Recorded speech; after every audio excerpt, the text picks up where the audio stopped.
Hey everybody, welcome to Workforce Gaming. I'm Brad, here with Doug. Hey. We love Katamari Reroll and Royal Reverie came out recently, and Doug is the biggest Katamari fan I know, mostly because he's the Yeah. only other person I know who's ever played these. But for those of you who may not know, because it's one of those series that I kind of assume everybody knows, but it is still kind of Yeah. like a niche thing. Like it Yep. kind of straddles a weird line there. But essentially, the idea is this prince comes to Earth, I believe, is what it is, and Mm. just rolls up a big ball to make giant stars and planets and everything else to fill the galaxy up with all of this junk that he rolled up. Good Yes. description? Yeah, no, that's a good description of the of the There you of go. the first. Yeah, that's a good description. That's a pretty good description of just the series as a whole. Yeah, this review is going to be extremely biased because We Love Katamari is one of my favorite games. Just straight Yep. up one of my favorite games. So replaying this was like it's definitely just like full of nostalgia and stuff. Um, so when I say I think We Love Katamari is legitimately one of the best games ever made, just big asterisk after that. I was playing it and like having played so many games, I'm like, oh, this game is not only still good, it's like legitimately like ingenious of some of the things that they're doing. Um, but yeah, no, I love this game, and what Brad was saying is like was totally correct. It's the first game is you're a prince, you roll up stuff, you're trying to set the stars, to put more stars in the sky. The thing that's really funny about the setup for We Love Katamari is that the original Katamari, it's a little bit it's very meta. It's just straight up very meta. So the original Katamari game was essentially really just kind of like I don't know, just as a really low budget game. It was released at $20, and then it blew up. And Namco didn't realize, was surprised it blew up. The creators of Katamari were surprised it blew up. So We Love Katamari is essentially about Katamari Damacy being really popular. And so all of the people you get missions for in We Love Katamari are fans of Katamari Damacy. So they're like, we want to see more rolling. And then, so that's like how all of your missions are set up is basically, and it's funny because I know that the guy who created the first one didn't want to make a second one, but he's kind of forced to. So it's like a lot about that as well, being forced to make a sequel. So it's this weird sort of like pseudo winking at the camera the entire time Yeah. sequel that is just really, really, really good. So does it actually have a main story then, or is it just kind of like replaying the first one with this new added goofiness to It's it? so there's kind of like there's there's a loose plot. It's actually looser than the first one. What's funny is like the king's trying to get his pizzazz back, and he's trying to like just like we need to support these fans because they support us, sort of thing. But there's this other storyline going in the background where you learn about the king and how what happened as he was growing up. Because in the first game, the king was really mean to you, to the point where like if you read a lot of early reviews, people are like, why is the king so mean to you? He's like a very domineering father, to your little prince character, and when you fail, he says all these like really horrible mean things about how you're like a total loser and total failure. And so the second game is you're learning about his own stern father growing up and how he had always tried to help to do the best for his father, and it was never good enough for his dad. So it's this really weird personal story where you're gonna see like the people who made this game just like put themselves into it just like very Yeah. overtly. So it just has this really, really fun, strange vibe to it because it's also this very brightly colored Katamari world. If you've never seen the world of Katamari, and hopefully like there's some stuff in the background, it's very silly, it's very fun, it's very bright colored. I think nowadays it doesn't look as surprising, but like No. back in the PS2 era when it was like really cool to have like guns and violence and like everybody's being super edgy, this game was just like totally out of left field. Yeah. Um, It's yeah, not SOCOM. It's not and it looks Jack it 2. It's not any of those things. no, It's very much the yeah. antithesis of those It, almost. Yeah, and it's hard to even like because the field today of games is so wide and vast that it's like if this game came out today, it'd be like, oh, that's pretty good, but it wasn't as like earth shattering as when this Yeah. like first came out to like the world it was in. Um, the thing I really like about this game, besides like the really interesting thing, the really cool stuff, the gameplay mechanic is really well done. So basically, you have a ball called the Katamari, and you roll up you roll up I'll just give a quick example. You're in a bedroom, so you have to roll up smaller things, and as your Katamari gets bigger, you get to roll up bigger things. So you're starting to roll up like toenail clippers and stamps, and then maybe you can pick up a pencil, and then maybe a stapler, and then maybe you go to the kitchen and you can pick up a microwave, and now it's bigger, and now you can pick up I don't know, like a sink, and now you're getting bigger and bigger and bigger. So you're this ever expanding ball, and the mechanic even today I think is like totally unmatched, completely original, and it feels really, really good to play. Yeah. Because there's a lot of strategy in the levels, especially if you want to get good at the game. I got really, really good at this game when I was a kid. I 100% of this game. I think this is maybe the fourth time I've played it, and it still felt like just absolutely amazing. I like loved it the entire time. And the thing that's really fun is because you really get to strategize in each level, because you have a certain amount of time to get to a certain size, which is, you have 3 minutes to get X many meters big. The thing that's really fun about the game, though, is that if you do it before the time limits like end, so let's say I was given 5 minutes, I did in 3, you can keep rolling. So the thing I always really loved about the game is you get bigger and bigger and bigger. You essentially get so big that you kind of start to break the level because it wasn't expecting you to get that big. Yeah. So like you can pick up like everything in the level, when maybe like most people pick up like maybe 30% of it. It's like, no, but if I roll in this particular way and get these things in this particular order, I can actually suck up everything in the level, and it feels really, really satisfying to do. So just like in a very mechanical gameplay version, it feels like awesome. It's so fun. Badoop. If you like what you've heard so far, please subscribe to our channel for more discussion-based reviews like this. Badoop. And even the controls are very intuitive, just with the way the control sticks work, where it's, you kind of use that to kind of move yourself around. You use both controls. It's very odd. It's like I think it definitely takes like an hour or two to get. Yeah. But once you get it, it's like this. Oh, this makes perfect sense. Yeah, they're tank controls, so you have to press both forward to go forward, both backwards to go back. Yep. One up, one down to kind of turn. But you can also strafe, which is like also very helpful. And it's really funny because I think a lot of people fight the controls. They're like, this game is miserable because the controls suck. But it's very momentum based. So if you're like going one way and then turning one way, because you're kind of like momentum's going that way, you kind of like guide it that way. I think a lot of people try to fight against the momentum, and then you're like gonna have a miserable time. I do know that there's a simplified control scheme that I did not try out that I think is single stick, but that just seems sacrilegious to me, so I didn't touch it. Your easy mode in your Souls game, so to speak. I was just curious. I just felt like it was so, I don't know what it was, but I just like, Katamari is playing with 2 sticks. Like the controls being weird is part of the experience of playing Katamari. The other thing I think it still does really, really well is the escalation.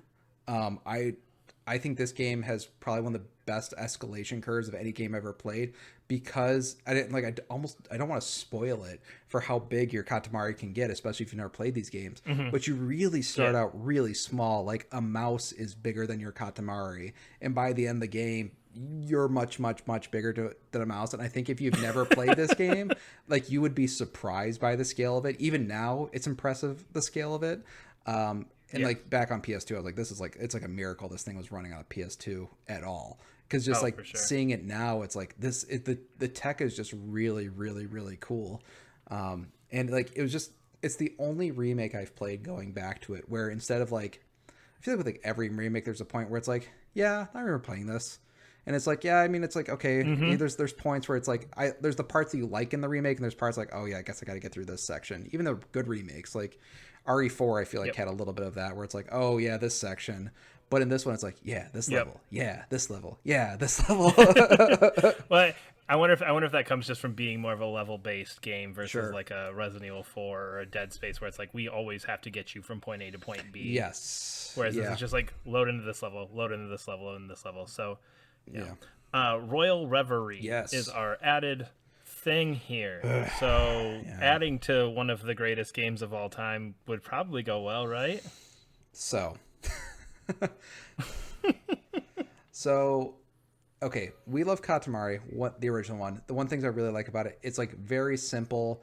There's a lot of discovery kind of built into it of like, oh, how you get different collection, like collect different items and stuff. There's like a little bit of like, the game doesn't tell you everything. It's like a little bit of like, you get to, Learn as you go, and failure is part of learning. Exactly. Failure is part of the learning. And this whole reroll thing, they added in a lot of explanation.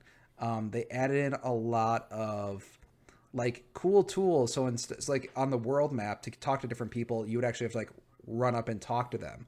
But now on the new one, there's like a little menu. You can do the same thing, but okay, now there's a menu you can do that makes it easier. Okay, there's this other thing you can do that makes this easier. The thing that makes this, but then you end up with like all these additional menus that just kind of like make it just a little bit more complex as a result by trying to make it easier, that I didn't like. And one of these things that they had added on was a new collectible in the levels, where they, for whatever reason, put little stickers of other Namco games in the world, and you can take a picture of them.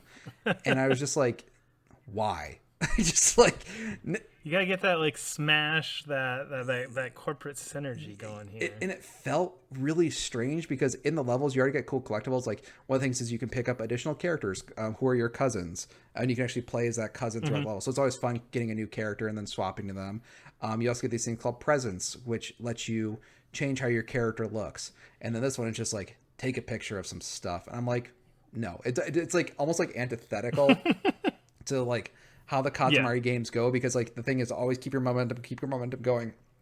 So like stop your Katamari, pull out your camera, take a picture of a thing, and then it's like, no, it's just bad. But it's just like, we're adding value. It's this thing of like modern sort of like, by adding content, we're adding value. It's like, well, actually, you're kind of just making your content worse by adding more to it. Yes, there's that level where you're just adding to add, and nobody wants it. Yeah, those extra Ubisoft side quests that, you know, do we really need 17 of these, or could we have gotten away with 9? And it's kind of the way like Burning Shores is way better than Forbidden West because it cut off a lot of stuff. Yes.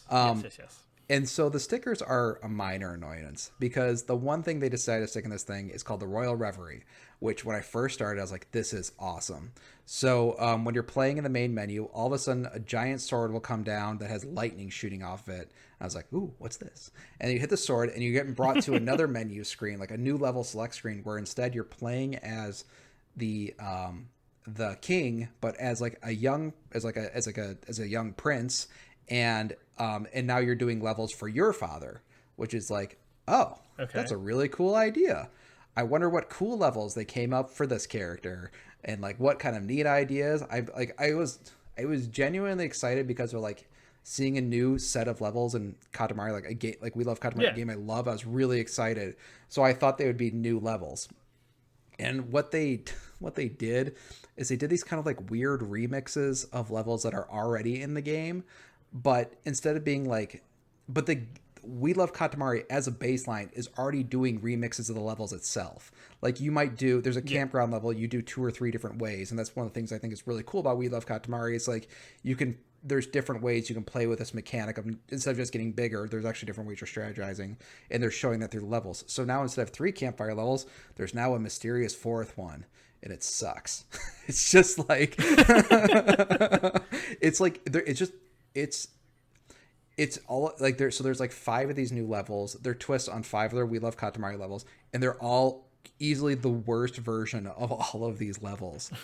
And it sounds really mean, but it was interesting though, because when you're playing the We Love Katamari baseline levels, there is some like really, really incredible game design going on that it's like, I was actually thinking it's like, I think it'd be really hard to design one of these levels. Like, what does a modern Katamari game look like? Because it'd be really hard to design one of these levels. And then you see, we're going to take a stab at it. It's like, oh, it is really hard to design these levels because the levels they try to do are quite bad. And it felt like the stickers plus that was like, this is a bunch of extra stuff you charged me an extra $10 for that ultimately made your game worse. And it like sucks to say that because again, like if you've never played We Love Katamari, the game's amazing. I think like this is an amazing way to play because there is some like good visual updates where it looks better, but it definitely they increase the resolution of the textures, but it still looks very Katamari. It just looks like a very clean version of it. And the widescreen really helps. So it's like the remastering of it is really, really good. But then like, and I'm always I'm always a fan of adding extra stuff to like if you're gonna go back and like remix something, like put your own twist on it and stuff. And this time they just did it bad, and I was really disappointed because like I really couldn't tell you how excited I was like to actually try some new We Love Katamari levels. It just turns out that they're worse versions of those levels, like, and there's a lot of them. It's just like, oh man, but I don't want to like scare people away because this is still my favorite game. I was gonna say that was gonna be my question. Can you still get that initial experience with this stuff kind of to the side, or it's not like fully integrated, like very clearly, like now is the time to do the Royal Reverie part? Is it more like the like Mario 3D World and Bowser's Fury where it's two separate things? Or is it like it's like a little bit more integrated, but like, so when you have like your main menu screen where you're like you actually run to each different level, like you talk to the different people to get launched, there's just like another thing there that you click on to go to these like additional levels. So you could in theory never click on them. It's even weird, like when you beat the levels, they don't even do like when you beat a level in normal We Love Katamari, you create a star and it goes up into the world. But in this one, it feels like they kind of like shoved it into the game in a way that didn't quite work, because they show you the results screen, but it doesn't turn to a star, and you're not talking to his father, you're just talking to him. So it shows like the default end screen. It was really strange. So it felt like not only was like not great content, it was like also poorly implemented. So it's like, but again, this is like easily the best way to like play this game nowadays. Like, I'm not gonna say pull up a PS2. I actually think the higher resolution made some of the more difficult levels much easier and better as a result, because you're not looking at like 3 pixels trying to figure out if it's the right thing to pick up, and now it's like very clear. So like, I still think this is the best game ever made. This is about as good as we're gonna get. This is the most easily accessible one to get. Don't bother getting a PS2. But yeah, if you've never touched Katamari, like this, again, legitimately like one of my favorite games, and this is probably the best way to play it for the foreseeable future. So yeah. But the important question is, when the prince rolls all these people up, do you think the people are okay? Leave a comment below. We are Workforce Gaming. Please subscribe to our channel. We'll see you later.